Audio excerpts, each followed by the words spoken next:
Hey there, finance enthusiasts. Welcome back to the channel.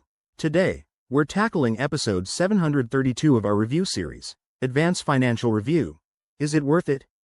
2025. If you're on the hunt for a reliable financial app to manage your money, loans, or investments, this one's for you.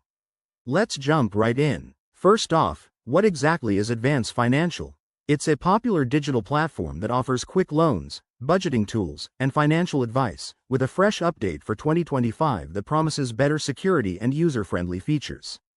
We've tested it thoroughly, so you don't have to. Starting with the positives, Advance Financial shines in accessibility. You can apply for loans in minutes via their app, and their interest rates are competitive compared to traditional banks, especially if you have good credit.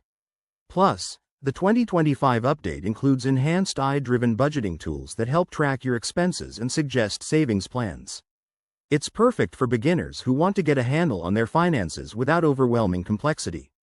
But, as with any service, there are downsides.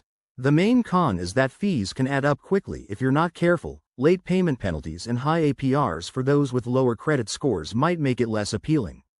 Also, customer support, while responsive, isn't available 24/7 in all regions, which could be a hassle during emergencies. So, is Advance Financial worth it in 2025? It depends on your needs. If you're looking for fast, convenient financial solutions and you're disciplined with repayments, then yes, it's a solid choice. However, if you prefer more comprehensive features or lower costs, you might want to check out alternatives like Mint or Chime. In conclusion, Advance Financial has made some great strides with its 2025 enhancements, making it worth considering for many users. If this review helped, hit that like button, subscribe for more financial tips, and drop your thoughts in the comments below. Thanks for watching, and stay financially savvy.